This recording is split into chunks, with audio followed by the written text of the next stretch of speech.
Mi padre me miró fijamente una vez, por encima de la gran mesa de roble, y dijo con el rostro completamente serio: Tu hermano pequeño se lo merece. El apartamento, las inversiones, la empresa entera, se lo he puesto todo a nombre de Marcus. Fue como si no hubiera pasado los últimos 15 años impidiendo que toda aquella operación se viniera abajo. Esa tarde salí por la puerta solo con mi pequeño coche y mi propia sensación de autoestima. Pasaron 2 años de silencio. Esta mañana, mi teléfono vibró con un mensaje de texto de mi madre, Lina. Hay que pagar las cuotas del préstamo. Tenemos que hablar. Casi me río a carcajadas, pero entonces apareció el segundo mensaje. Fuera cual fuera el secreto que guardaban, fuera cual fuera el problema que les aterrorizaba, llevaba mi nombre grabado por todas partes. Mi nombre es Victoria y durante mucho tiempo creí que ser leal podía arreglarlo todo, incluso las heridas invisibles que finges que no existen en un negocio familiar. Crecí en un barrio tranquilo a las afueras de New Haven, en una casa de piedra que mi abuelo construyó después de convertir un pequeño taller en una respetable empresa de contratación. A los de fuera les gustaba decir que éramos el ejemplo ideal de una familia americana trabajadora.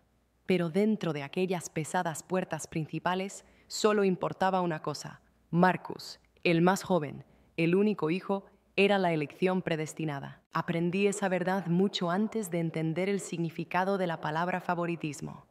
Cuando tenía 10 años, mi padre contrató a sus mejores cuadrillas para construirle a Marcus una enorme fortaleza personalizada para su cuarto cumpleaños. Ese mismo año, yo recibí un vale regalo para una papelería y una tarta comprada en el supermercado. Nadie pronunció nunca las palabras en voz alta, pero la lección estaba clara. Él era más valorado. Mi madre lo disculpaba con suavidad, diciendo: tu padre tiene ideas tradicionales. Sin embargo, esas ideas me siguieron por el colegio, la universidad y todas las partes de la empresa. Mientras Marcus apenas aprobaba sus clases, yo me quedaba estudiando hasta tarde, me unía a todos los consejos estudiantiles que podía y me forjaba un camino hacia la empresa que soñaba con ayudar a dirigir algún día. Me gradué con títulos en finanzas y gestión de proyectos. Marcus finalmente eligió un área de estudio fácil después de cambiar de carrera 3 veces. Cuando empecé a trabajar para la empresa familiar a tiempo completo, pensé que mi padre por fin me reconocería. Llegaba pronto, me iba tarde y dedicaba tiempo a todos y cada uno de los departamentos, desde las previsiones presupuestarias hasta la gestión de los plazos. Me aseguré de saber el nombre de cada supervisor, de cada subcontratista y de cada persona de la oficina principal. Mientras tanto, a Marcus le dieron un elegante espacio privado, un puesto de trabajo que no se merecía y un sedán de alta gama que ni siquiera sabía cuidar bien. Yo seguía aferrada a la creencia de que mis logros hablarían por sí mismos. Un gran proyecto de un centro sanitario empezó a retrasarse seriamente y a Marcus justo se le ocurrió irse de viaje al extranjero durante 3 semanas. Intervine de inmediato.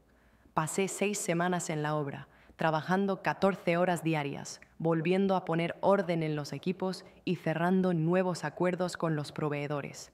Terminamos el trabajo 2 días antes de la fecha límite. El cliente me estrechó la mano con calidez y le dijo a mi padre: esto no se habría completado sin Victoria. Mi padre oyó esto, asintió rápidamente y respondió: los hombres Sterling siempre terminan lo que empiezan. La sensación aguda y desagradable de esa frase se quedó conmigo más tiempo de lo que debería, pero nada podría haberme preparado para la noche final. Fue entonces cuando todo se rompió por fin. Mi madre, Lina, nos invitó a cenar a todos, diciendo que mi padre tenía un anuncio importante. Recuerdo haber llegado antes de tiempo, llevando una costosa botella de licor que sabía que a mi padre le encantaba, esperando lo que pensé que sería el siguiente gran paso en mi carrera. En su lugar, mi padre levantó su copa de vino, sonrió con orgullo a Marcus y declaró que estaba transfiriendo la empresa, la casa y todas las inversiones familiares al sucesor apropiado. A mí me dio 3 meses de indemnización y el coche de empresa que siempre había conducido. Salí esa noche, con el corazón acelerado, solo mi orgullo herido manteniéndome en pie. Metí lo que pude en el maletero de mi coche, conduje hasta el aeropuerto antes de que saliera el sol y empecé de cero en Denver. Ciudad nueva, empresa nueva, existencia nueva. Creí que había cerrado ese capítulo para siempre. Pero el mensaje de texto de mi madre demostró que el pasado aún no había terminado conmigo. Denver no me recibió con facilidad, pero sí me recibió con honestidad. No había historia ni recuerdo de las expectativas imposibles de mi padre, ni recordatorios de la empresa de contratación por la que casi me mato. Solo un perfil urbano que parecía lo suficientemente afilado como para cortar las viejas heridas que arrastraba desde New Haven. Alquilé un pequeño piso amueblado, colgué la única foto que tenía de mi abuelo junto a su primera hormigonera y me dije que estaba construyendo algo nuevo, no huyendo. Empezar una consultoría en un lugar donde nadie conocía mi apellido fue difícil. Contacté con promotores de la nada, visité obras con equipo de seguridad alquilado y me quedé hasta tarde reescribiendo propuestas que a menudo se quedaban sin respuesta. Pero poco a poco la gente empezó a notarme. El director de obra de una promotora mediana me contrató para rescatar una reforma que estaba fracasando. Luego, otro cliente me recomendó, y otro más. En un año tenía trabajo constante y 2 ayudantes a tiempo parcial, mujeres como yo, que habían sido ignoradas en sus antiguos lugares de trabajo y estaban deseando demostrar su valía. Por primera vez desde que era adulta, me sentía valorada por mi esfuerzo, no por mi apellido. Entonces, poco a poco, empezaron a llegar los mensajes digitales desde New Haven. El primero era de Patricia, vecina de mis padres durante muchos años. Escribió que las plantas y la hierba alrededor de mi casa de la infancia se habían descuidado. El césped estaba áspero, la pintura de los ribetes se estaba pelando. Mencionó que mis padres no habían renovado su membresía en el club de golf, algo que habría sido impensable antes, y añadió, los camiones de la empresa familiar ya no aparcan en el camino de entrada. Una callada sensación de preocupación se filtraba en cada frase. Me quedé mirando su mensaje de texto durante mucho tiempo antes de cerrar la aplicación. No le respondí. Un mes después, llegó un segundo mensaje. Este era de Walter, el jefe de presupuestos que había trabajado junto a mi padre durante décadas. Victoria, he dejado la empresa hoy. Marcus despidió a Dennis y a Joanna. Dijo que costaban demasiado. Su mensaje terminaba con: pensé que deberías saberlo antes de que la situación empeore. Borré ese también, aunque se me encogió el estómago al pulsar la tecla, pero los mensajes siguieron llegando. Un antiguo supervisor de obra me dijo que grandes acuerdos se estaban derrumbando. Un proveedor de materiales dijo que los pagos se estaban retrasando. Un cliente importante advirtió de que la empresa estaba cerca de ser retirada de un proyecto grande debido a los malos estándares de construcción. Cada actualización erosionaba los cimientos que mi abuelo había construido y el negocio que tanto me había esforzado por proteger. Aún así, me mantuve en silencio. Ya no era mi desastre para limpiar. Y entonces llegó la noche en que el peso total de la situación se hizo patente. Acababa de terminar de revisar una oferta enorme en mi oficina de Denver, cuando mi teléfono vibró con un mensaje de texto de un número que no conocía. Era una imagen borrosa de una conversación de texto entre 2 personas que solían trabajar allí, hablando de salarios impagados y de la idea de que la empresa podría cerrar completamente en unas pocas semanas. Debajo de la captura de pantalla, el remitente solo había escrito una frase: deberías llamar a tus padres. No los llamé.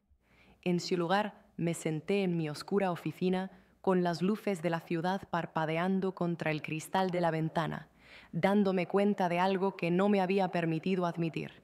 El fracaso total que siempre había temido ya estaba sucediendo, y en lo más profundo, bajo todo el viejo dolor y el pasado, un pequeño destello de algo que no había sentido en años comenzó a brillar. Poder. El punto de ruptura final no ocurrió con ruido. Llegó en silencio a mitad de una mañana de martes mientras estaba revisando el cronograma de materiales para un cliente. Mi teléfono zumbó una vez, solo una vez, y casi lo ignoro. Pero la línea de vista previa me detuvo de inmediato. Hay que pagar las cuotas del préstamo. ¿Podemos hablar? Era de mi madre, Lina. Durante casi 2 años había evitado decirme nada significativo. Mensajes de cumpleaños, simples notas navideñas, nada más. Y ahora, de la nada, quería hablar de una hipoteca sobre una casa que era completamente nuestra cuando me fui de New Haven. Un calor lento y constante se acumuló bajo mi piel. Dejé mi tablet, me sequé las manos en los pantalones y leí el mensaje de nuevo. No había disculpa, ni mención de la noche en que le dieron todo a Marcus, solo una petición disfrazada de evasión. Le respondí antes de que pudiera suavizar las palabras. Habla con tu heredero. Usé enviar. Sin dudarlo, por primera vez en mi vida, no intenté hacer que la verdad fuera más fácil de escuchar. Los puntos de mecanografía aparecieron de inmediato, con un aspecto preocupado y rápido. Victoria, por favor, no seas así. Estamos en serios problemas. Tu padre no lo admitirá, pero la empresa... Silencié mi teléfono. Durante el resto de la tarde intenté concentrarme en mi trabajo, pero mi mente seguía volviendo a ello. Una hipoteca significaba que las cosas estaban desesperadas. Una hipoteca significaba que habían utilizado la única posesión que una vez valoraron más que a mí como garantía. Y si se estaban acercando a la hija que habían echado, las cosas estaban mucho peor de lo que nadie admitía. A las 6:12 p.m., mientras recogía mi portátil, otra alerta iluminó la pantalla. «Papá, llámame. Es urgente». La última vez que me habló. Me dijo que Marcus merecía todo lo que yo había pasado mis años de adulta construyendo. Dejé que el teléfono sonara hasta que se detuvo. Luego entró un mensaje de voz. Yendo en contra de mi buen juicio, lo escuché. «Victoria, sé que estás enfadada. Tienes todo el derecho a estarlo, pero la empresa está teniendo dificultades. Nos estamos quedando sin opciones. Dificultades. Ni siquiera podía decir la palabra colapso. Un largo momento de silencio llenó la grabación antes de que dijera, muy suavemente, «Necesitamos tu ayuda». Mi garganta se tensó, no por lástima, sino por el cambio impactante e irreal en nuestras posiciones. Nunca me había pedido nada, ni una sola vez. Yo había dado y dado y dado, y él había dado todo eso por sentado. Ahora por fin entendía lo que se sentía al necesitar a alguien que podría no elegir salvarte. Le llamé esa noche, no porque me sintiera obligada, sino porque por fin tenía total claridad. Antes de que digamos nada más, declaré, quiero que se me muestre todo. Facturas, deudas, contratos de clientes, préstamos, todo. Si quieres mi ayuda, tengo que ver la situación real. Dejó escapar un aliento, un sonido más cansado de lo que jamás le había oído. Vuelve, dijo, te lo enseñaremos todo. Casa es una palabra extraña para eso, respondí. No le di una respuesta directa. Reservé un billete de avión para el viernes, empaqué una pequeña maleta y salí de mi apartamento de Denver antes de que saliera el sol. Fuera lo que me esperaba en New Haven, una cosa ya era segura. Esta vez no entraría como la hija, suplicando aprobación. Entraría con el tipo de autoridad que nunca habían creído que yo podría poseer. Aterricé en New Haven justo después del mediodía. El aire invernal se sentía agudo y frío al salir. La ciudad siempre había llevado una sensación de pavor para mí, pero esta vez se sentía diferente, de alguna manera más ligera, porque no regresaba como la niña ignorada, hambrienta de validación. Volvía como alguien que ya no necesitaba nada de ellos. Alquilé un coche en el aeropuerto y conduje por la ruta conocida hacia las casas más grandes. A medida que las casas se volvían más grandiosas y estaban más separadas, los recuerdos que había enterrado flotaron sin ser invitados. El olor de las comidas de fin de semana de mi madre, el chirrido de las escaleras por las que no se me permitía bajar corriendo, y la voz fuerte de mi padre resonando por las habitaciones cada vez que Marcus hacía algo que parecía impresionante, como atarse los zapatos. Pero nada podría haberme preparado para la visión de la casa de piedra en sí. Los marcos de las ventanas estaban dañados. El camino de entrada estaba lleno de grietas. El césped, el mismo trozo de hierba que mi padre cuidaba como un monumento público, estaba amarillo y desigual. La ausencia del camión de la empresa aparcado con orgullo fuera era más impactante que cualquier aviso legal. Entré sin siquiera llamar. La puerta principal estaba abierta. El salón principal parecía una zona de desastre. Pilas de facturas pendientes, documentación de préstamos, desacuerdos con contratistas y advertencias rojas cubrían la amplia mesa de café.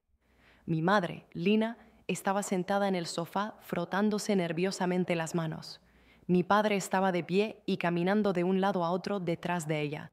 Su postura antes poderosa, reemplazada por algo más pequeño, algo derrotado. Y Marcus, mi hermano, estaba sentado en el sillón grande, con un aspecto bronceado de algún viaje reciente que estoy segura de que pagó la empresa, deslizando su teléfono como si le molestara tener que estar presente. Mamá se levantó primero. Victoria, querida, por favor, no. Todavía no, dije, pero sin aspereza. No hasta que obtuviera respuestas. Padre dejó de pasear. Agradecemos que hayas hecho el viaje. Las cosas se salieron de control más rápido de lo que esperábamos. Caminé hacia la mesa, dejé mi bolso y empecé a ordenar los registros. Las cifras eran mucho peores de lo que había imaginado. Pagos atrasados, multas sobre multas, retrasos en proyectos tan largos que habían desencadenado demandas por incumplimiento de términos contractuales. «¿Sacasteis un préstamo sobre la casa?», dije en voz baja. Padre tragó saliva con dificultad. La empresa necesitaba flujo de dinero, solo por un poco de tiempo. ¿Es eso lo que le dijisteis al banco? Sostuve un aviso sellado en negrita roja, porque no parecen estar de acuerdo. Marcus por fin levantó la vista de su teléfono. ¿Podemos parar esto ahora mismo? Papá dijo que estás aquí para ayudar, no para darnos un sermón. Me giré hacia él lentamente. ¿Crees que esto es un sermón? Su pequeña sonrisa arrogante desapareció. Cogí otra pila de papeles, informes de gastos, costes de viaje, facturas de proveedores. Dime, Marcus, ¿pensaste que la empresa no se daría cuenta de docenas de vacaciones personales cargadas como desarrollo de clientes, el yate, el apartamento de Florida, las escapadas de lujo de fin de semana, los ¿qué es esto? ¿Paquetes de spa? La mandíbula de Marcus se tensó. Estaba construyendo lazos de negocios. Eso es lo que hace un líder ejecutivo. No eras un líder ejecutivo. Dije, eras un niño al que se le dio una pistola cargada. Padre tosió suavemente. Victoria, para. No vamos a hacer esto más fácil de escuchar, dije con firmeza. Madre miró de un lado a otro entre nosotros, sus ojos llenos del tipo de miedo que siente la gente cuando se dan cuenta de que las consecuencias por fin han llegado. Abrí una última carpeta. Documentos de préstamo que Marcus había firmado sin comprender los tipos de interés o cuándo se tenía que devolver el dinero. Estas decisiones no solo vaciaron los fondos de la empresa, dije. Destruyeron vuestra jubilación. Pusieron en riesgo los trabajos de 47 miembros del personal. Y luego, cuando la casa que elegisteis antes que a mí estaba en peligro, os acercasteis a la hija que desechasteis, porque de repente la que no se lo merecía era útil de nuevo. Padre se encogió. Victoria, sé lo que dije y lamento. No te toca disculparte todavía, lo interrumpí. No hemos terminado. Marcus se cruzó de brazos. Siempre te crees tan perfecta, no sabes lo que es gestionar una empresa. Solté una risa corta y aguda. Marcus, yo la gestioné durante 15 años. Tú solo te llevaste el mérito. La habitación se quedó en silencio. Me senté, poniendo las manos planas sobre la mesa. De acuerdo, vayamos a la verdadera razón por la que estoy aquí, porque no creo que me llamarais solo para admitir vuestros errores. Padre suspiró profundamente. Necesitamos un plan para reestructurar. El banco amenaza con acciones legales. Los clientes se están yendo. Pensamos que si pudieras volver en un puesto superior, quizás directora de operaciones o directora financiera. No, dije al instante. Madre parpadeó rápidamente. Pero cariño, ¿por qué no? Me incliné hacia adelante. No voy a volver como empleada. No arriesgaré mi nombre y mi reputación profesional mientras Marcus tenga un cargo que nunca se ganó. Marcus hizo un sonido despectivo. Perdona. Guarda silencio, dije sin levantar la voz, pero haciendo que la atmósfera cambiara por completo. Entonces, ¿qué quieres, Victoria? Los hombros de mi padre cayeron. Por fin, la pregunta real. Esperé un momento. Quiero la propiedad de control, anuncié. Participación mayoritaria, autoridad completa sobre todas las decisiones. Operativas, financieras, estratégicas, todo. Marcus se levantó de un salto tan rápido que la silla raspó ruidosamente. Absolutamente no. Esta es mi empresa. Incliné la cabeza. ¿Lo es? Porque parece que el banco es dueño de más de ella que tú ahora mismo. Padre se pasó la mano por la cara. Victoria, la mayoría es una petición enorme. También lo es salvar un barco que se hunde, respondí. Pero soy la única persona en esta habitación que lo ha hecho antes. La voz de mi madre se quebró. Pero la empresa siempre ha pertenecido a la familia. Seguirá siéndolo, dije, pero bajo alguien que realmente pueda mantenerla solvente.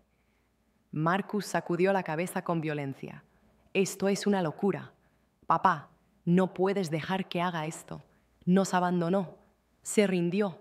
Ese comentario me tocó la fibra sensible. No porque fuera verdad, sino porque demostraba precisamente lo poco que entendía. No me rendí, dije en voz baja. Me obligaron a irme. La noche en que mi padre me dijo que no me merecía lo que construí, que tú eras el heredero, me di cuenta de que quedarme me costaría más de lo que irme podría costarme jamás. Padre cerró los ojos. Una mirada de profunda vergüenza cruzó su rostro. Continué. Ahora me queréis de vuelta. Me necesitáis de vuelta. Pero si queréis mi experiencia, mi integridad y los resultados que sé que puedo ofrecer, entonces viene con condiciones. ¿Cuáles son las condiciones claras?, preguntó padre débilmente. Las conté con mis dedos. 1. Propiedad mayoritaria. 2. Marcus renuncia a cualquier puesto de autoridad financiera u operativa. 3. Yo selecciono al equipo de liderazgo. 4. Transparencia completa. Cada factura, cada pago, cada contrato. 5. No interferiréis, ni una sola vez. Marcus gritó. Estás destruyendo todo. No, dije. Lo estoy salvando. Algo que tú nunca estuviste dispuesto a hacer. Madre se tapó la boca. Padre miró fijamente los documentos sobre la mesa. Marcus se movía por la habitación como un animal atrapado. Finalmente, padre susurró.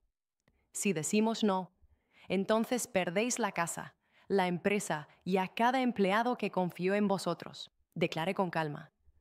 Y me voy de nuevo permanentemente. Un largo y tembloroso silencio llenó la habitación. Entonces padre buscó un bolígrafo. Madre firmó después, su mano temblando de alivio o quizás de rendición. Cuando el bolígrafo se deslizó hacia Marcus, él hizo una pausa. Esto no es justo, murmuró. Tampoco lo fueron los últimos 15 años, respondí. Firmó. Y así el poder que se me había negado toda mi vida pasó a mis manos con una sola firma.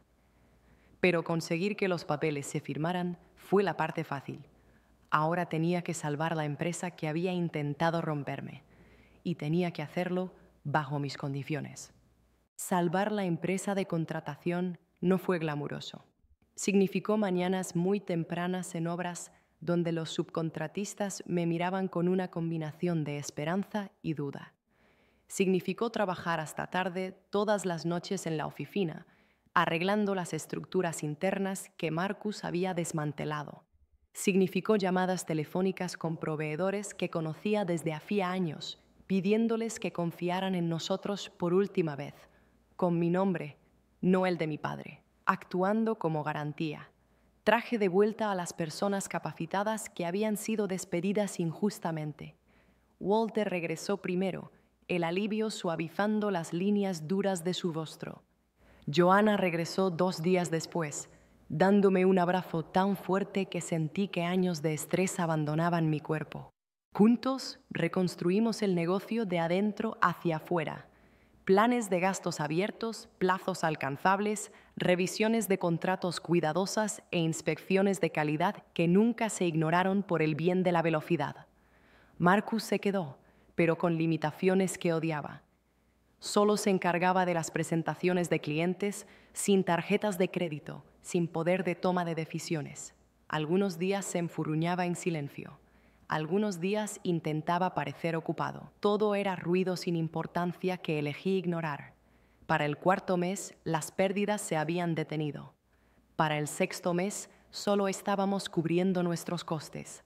Para el noveno mes, 2 antiguos clientes regresaron, cautelosos pero dispuestos a probar la nueva dirección. Cuando el primer trimestre mostró ganancias, mi padre me llamó solo para decir: «Victoria, lo hiciste», sin largos discursos, sin excusas, solo reconocimiento. Mis padres vendieron la casa de piedra, mudándose a una casa más pequeña, más cerca del centro del pueblo. Cuando los visité, parecían más ligeros, humildes, quizás más conscientes de un mundo más grande que sus viejas tradiciones. En cuanto a mí, contraté a un gerente experimentado para que se ocupara de las operaciones diarias en New Haven, mientras yo regresaba a Denver.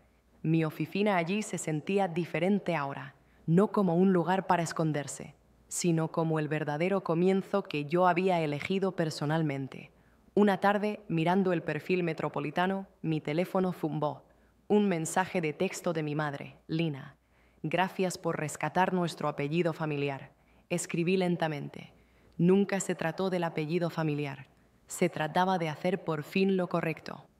Al final, rescatar la empresa no fue la clase de victoria que la mayoría de la gente cree. La verdadera victoria fue recuperar mi papel en una historia que había intentado borrarme. No volví por aprobación o perdón. Regresé porque 47 familias dependían de que alguien eligiera la honestidad por encima del orgullo familiar.